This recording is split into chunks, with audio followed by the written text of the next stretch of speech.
Legislação e ética, estamos na aula 4, direitos e garantias fundamentais. Vamos reconhecer os principais direitos e garantias fundamentais da Constituição, né? Vamos conhecer os principais direitos e deveres individuais e coletivos, os principais direitos sociais, os direitos da nacionalidade, os principais direitos políticos e os direitos relacionados aos partidos políticos. A Constituição Federal de 88 classificou os direitos fundamentais do título 2 em 5 grupos: direitos individuais e coletivos, do artigo 5º, direitos sociais, dos artigos 6º a 11, direitos da nacionalidade, de 12 e 13, artigos 12 e 13, direitos políticos, do artigo 14 a 16, e direitos à existência, organização e participação em partidos políticos, artigo 17. Não confunda as dimensões que nós vimos na aula passada de gerações, né, as dimensões de gerações de direitos fundamentais que estudamos na aula anterior, são o grupamento dos direitos de acordo com sua evolução histórica e momento de seu reconhecimento pelo ordenamento jurídico. Os grupos que estudaremos a seguir representam a forma escolhida pelo legislador constituinte para organizar em nosso texto constitucional, na nossa Constituição, os direitos que hoje reconhecemos como fundamentais. Como estão hoje, né, aquele foi uma classificação histórica que é como estão hoje na Constituição. E assim nós temos direitos e deveres individuais e coletivos, que é o título 2 do capítulo 1, artigos 5º da Constituição Federal. O artigo 5º é um dos principais dispositivos do nosso texto constitucional por abordar a maioria dos direitos fundamentais de primeira geração. Já em seu caput, temos a inviolabilidade do direito à vida, à liberdade, à igualdade, à segurança e à propriedade. Podemos citar ainda outros importantes direitos fundamentais elencados em seus 78 incisos, que são liberdade de expressão, liberdade de crença religiosa, inviolabilidade da intimidade, da vida privada, da honra e da imagem das pessoas, inviolabilidade domiciliar, liberdade da atividade profissional, liberdade de reunião e associação, defesa do consumidor, vedação ao racismo, contraditório e ampla defesa, princípio da presunção da inocência, né? A princípio é inocente, direito à não incriminação, autoincriminação e outros direitos do preso. Vamos lá?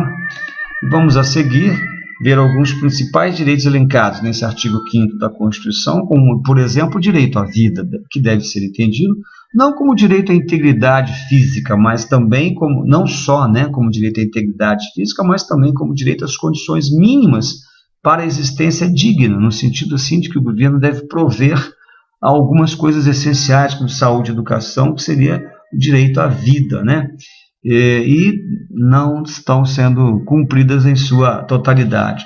Direito à liberdade, que compreende a liberdade física de locomoção e também a liberdade de crença, expressão, se expressar, né? Dar sua opinião livremente, não ter censura, né? Reunião, associação, dentre outras. Igualdade, que determina que os iguais devem ser tratados como iguais e que os desiguais sejam tratados de maneira diferente na medida de sua desigualdade. Quer dizer, se pessoas precisam de algumas assistências especiais, como crianças, idosos, deficientes, né? O princípio da igualdade pode ser visto sob 2 aspectos. Igualdade na lei. É vedado ao legislador editar, né, leis que discriminem pessoas que devam ser tratadas de forma idêntica, né? E igualdade perante a lei significa que a lei deve ser aplicada a todos sem distinção. Então, a legalidade determina que ninguém será obrigado a fazer ou deixar de fazer alguma coisa, senão em virtude da lei. Direitos sociais, título 2, capítulo 2, artigo 6º ao 11º da Constituição Federal, são prestações positivas proporcionadas pelo Estado, direta ou indiretamente, enunciadas em normas constitucionais que possibilitam melhores condições de vida aos mais fracos, direitos que tendem a realizar a igualização de situações sociais desiguais, segundo José Afonso da Silva.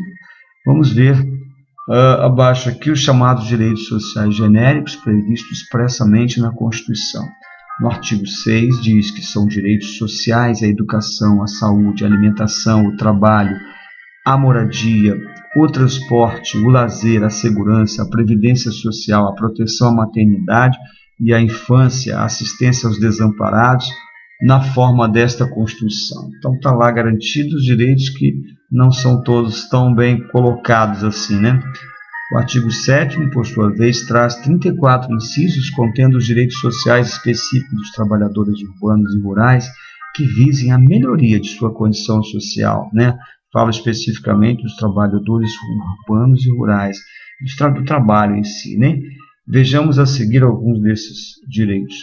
Artigo 7º diz que são direitos dos trabalhadores urbanos e rurais, além de outros que visem a melhoria de sua condição social, seguro-desemprego em caso de desemprego involuntário, fundo de garantia do tempo de serviço, 13º salário com base na remuneração integral ou no valor da aposentadoria, jornada de 6 horas para o trabalho realizado em turnos ininterruptos de revezamento, salvo negociação coletiva, repouso semanal remunerado, preferencialmente aos domingos, gozo de férias anuais remuneradas, com pelo menos 1/3 a mais do que o salário normal, aviso prévio proporcional ao tempo de serviço, sendo no mínimo de 30 dias, nos termos da lei, redução dos riscos inerentes ao trabalho, por meio de normas de saúde, higiene e segurança, seguro contra acidentes de trabalho a cargo do empregador, sem excluir a indenização a que este está obrigado quando incorrer em dolo ou culpa. Então, os direitos sociais dos trabalhadores domésticos foram abordados no parágrafo único do artigo 7º da Constituição. Para acesso rápido ao nosso texto constitucional atualizado, acesse, está aqui o link para você acessar o texto completo da Constituição sobre os direitos do trabalhador. Vocês viram que os vários direitos dos trabalhadores básicos estão previstos na Constituição no seu artigo 7º. Quanto à nacionalidade, título 2 do capítulo 3, artigos 12 e 13 da Constituição Federal. Então, a nacionalidade é o vínculo jurídico-político de direito público interno que faz da pessoa um dos elementos componentes da dimensão do Estado. Cada Estado é livre para dizer quais são os seus nacionais. Serão nacionais de um Estado, portanto, aqueles que o seu direito definir como tais. Os demais serão estrangeiros, segundo Vicente de Paulo e Marcelo Alexandrino. Espécies de nacionalidade. Nacionalidade primária resulta de fato natural, a pessoa que nasceu naquele país. E nacionalidade secundária é a que se adquire por vontade, em regra pela naturalização. Critérios de atribuição de nacionalidade primária. Lus sanguinis é nacional de um Estado aquele que é filho de seus nacionais, independentemente do local de nascimento. Quer dizer, se ele mesmo nascendo fora daqui, mas é filho de nacionais, duas pessoas nacionais, né, ele é considerado nacional, né, considerado brasileiro, no caso. É chamado lus sanguinis. Ou lus solis é nacional de um Estado aquele que nasce em seu território. Quer dizer, se ele nascer aqui, independente dos pais serem estrangeiros, ele é considerado brasileiro. O Brasil adotou como regra o ius solis como critério de atribuição de nacionalidade, mas existem situações previstas na Constituição nas quais prepondera o ius sanguinis. São brasileiros natos, aquisição originárias do artigo 12.1 da Constituição, os nascidos na República Federativa do Brasil, ainda que de pais estrangeiros, desde que estes não estejam a serviço de seus países. Os nascidos no estrangeiro, de pai brasileiro ou mãe brasileira, desde que qualquer deles esteja a serviço da República Federativa do Brasil. Os nascidos no estrangeiro, de pai brasileiro ou de mãe brasileira, desde que sejam registrados em repartição brasileira competente ou venham a residir na República Federativa do Brasil e optem em qualquer tempo depois de atingida a maioridade pela nacionalidade brasileira. Então, se você nasceu lá fora, né? São brasileiros naturalizados, aquisição secundária do artigo 12, do 2º da Constituição. Os que, na forma da lei, adquiram a nacionalidade brasileira, exigidas aos originários de países de língua portuguesa apenas residência por 1 ano ininterrupto e idoneidade moral. Se ele ficar 1 ano no Brasil ininterrupto, tiver uma pessoa que não tenha nenhum aspecto que condene, ele pode se tornar nacionalidade brasileira. Os estrangeiros de qualquer nacionalidade residentes na República Federativa do Brasil há mais de 15 anos ininterruptos e sem condenação penal, desde que requeiram a nacionalidade brasileira. Quem vive 15 anos aqui pode requerer a nacionalidade brasileira.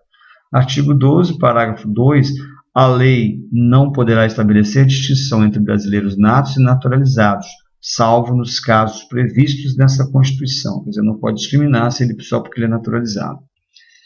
Direitos políticos, título 2, capítulo 4, artigos 14 a 16 da Constituição Federal. Então, é o conjunto de regras que disciplina as formas de atuação da soberania popular, conforme preleciona o caput do artigo 14 da Constituição Federal. São direitos públicos subjetivos que investem o indivíduo no status activis civitatis, permitindo-lhe o exercício concreto da liberdade de participação nos negócios políticos do Estado, de maneira a conferir os atributos da cidadania, segundo Alexandre de Moraes. São direitos políticos reconhecidos expressamente na Constituição. Direito ao sufrágio, que é o voto, é a capacidade de votar e ser votado, assim, possui dois aspectos: capacidade eleitoral ativa, que é o direito de votar, alistamento eleitoral, e a capacidade eleitoral passiva, direito de ser votado, elegibilidade, que você pode também ser candidato. Direito ao voto nas eleições, plebiscitos e referendos, e direito à iniciativa popular de lei, que nós vamos ver como é que é isso. O voto é uma das formas de exercício da democracia, mas ele é obrigatório?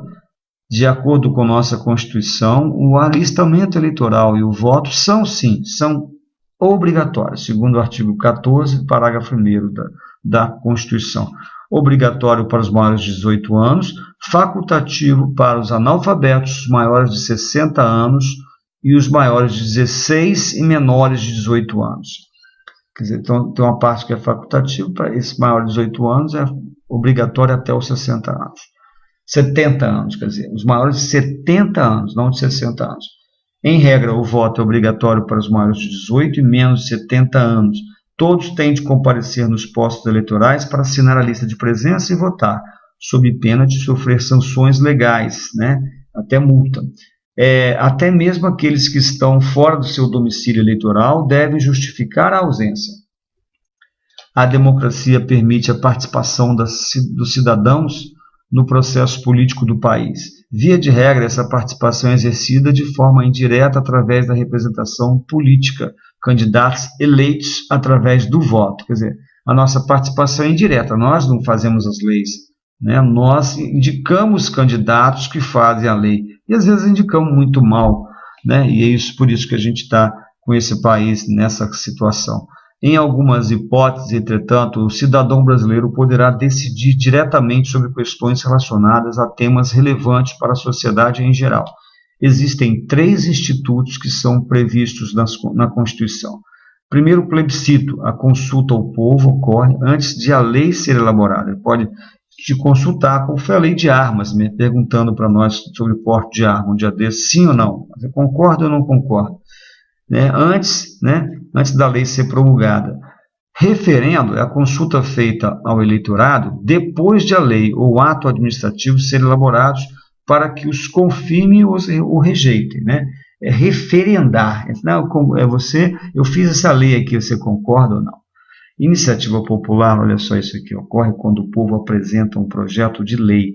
O povo pode apresentar um projeto de lei? Pode. Neste caso, é necessária a assinatura de 1% do eleitorado nacional, distribuídos em pelo menos 5 estados, com não menos de 0,3% dos eleitores de cada um deles. Entenderam? Quer dizer, pode-se ter, foi essa lei agora de corrupção, tem uma lei de corrupção, lá os 10 itens da corrupção, que foi uma iniciativa popular, são 200 milhões, quer dizer, tiveram 2 milhões de assinatura em 5 estados, garantindo 0,3 em cada um deles. Diante da importância deste assunto, veremos a seguir um esquema que traz a principal distinção entre o plebiscito e referendo, assim como o exemplo de cada um para ilustrar na prática como funciona. Aqui, distinção entre plebiscito e referendo. Entenda as diferenças entre plebiscito e referendo. Plebiscito, consulta feita ao povo antes da criação de uma lei ou ato administrativo.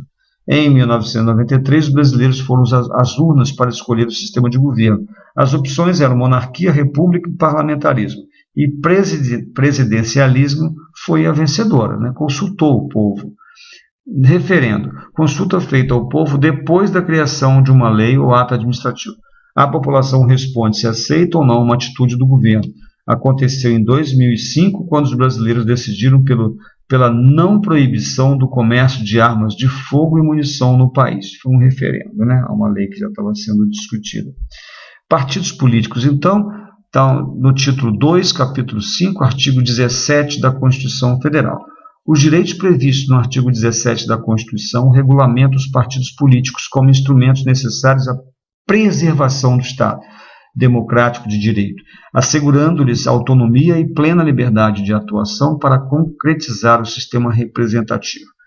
Artigo 17 diz que é livre a criação, fusão, incorporação e extinção de partidos políticos, resguardados a soberania nacional, o regime democrático, o pluripartidarismo, os direitos fundamentais da pessoa humana e observados os seguintes preceitos: caráter nacional, né?